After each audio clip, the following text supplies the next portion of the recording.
we go.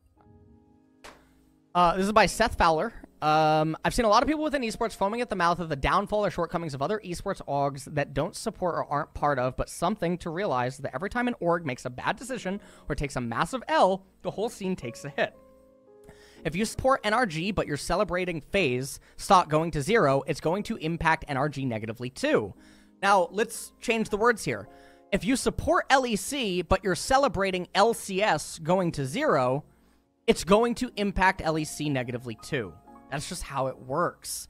Every time an org goes bust or there's a big immature controversy or a failed business attempt or a massive layoff, anyone on the outside who might have wanted to invest in the space or get involved is going to be immediately turned off. This is another thing. If LCS goes under, everyone will look at LCS and they will go and look at its brother. Its brother is LEC, or its sister, however you want to refer to it terminology-wise. And what will end up happening is all the sponsors and the investors saw what happened to LCS, and then they'll be like, LEC's not looking too good either. And all of a sudden, the brother that was cheering and had the beer cans out, and it's like chugging it that, like, you know, EU #1, NA sucks. What ends up happening is the investors and everyone starts also receding and pulling out of LEC.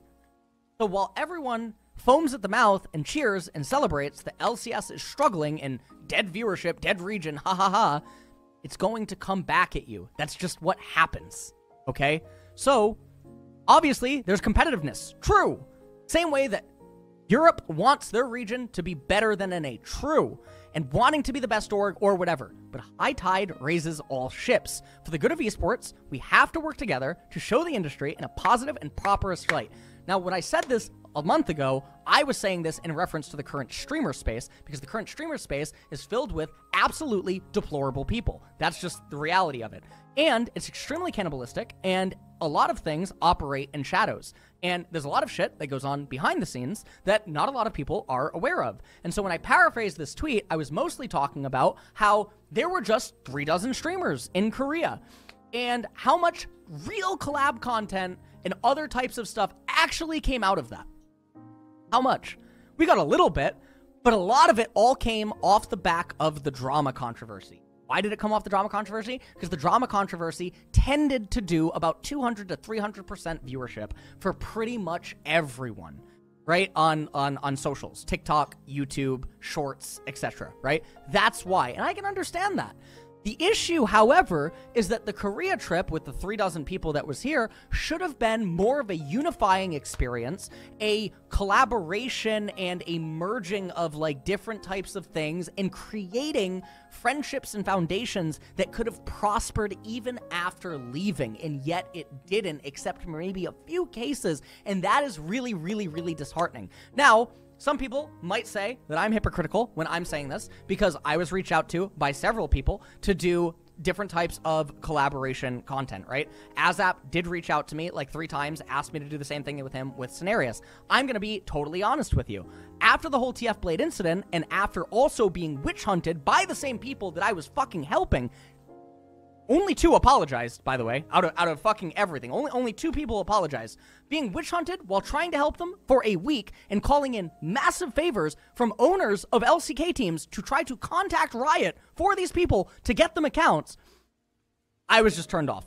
I was CBA. I stopped playing League of Legends, and I only continued to basically have messages with like pro players and stuff during that time period. I was so fucking just CBA with everything. I was pissed, because it's just disgusting. And also, it's just like, I fucking just can't believe it. Now, obviously, there was some collab content that did come out, like, on my end. But I'm just responding to this in regards to, there were other people that did reach out to me asking to do collab. And some people might think that it's hypocritical of me to not do something. You gotta also understand that I'm living in 3 fucking time zones. It's very, very difficult. I have 0 days off a week when all of the splits are actually operational. It's very, very, very hard. Now, for streamers that are not doing 3 different time zones and you're operating in 1 time zone and stuff, things are going to be a little bit different. But also, I try to do my best with actually helping out whoever, whenever I possibly can, because I understand what this fucking guy is talking about, and people don't get it, so it gets really, really, really frustrating. However, I'm the devil. So, that's how it goes. All right.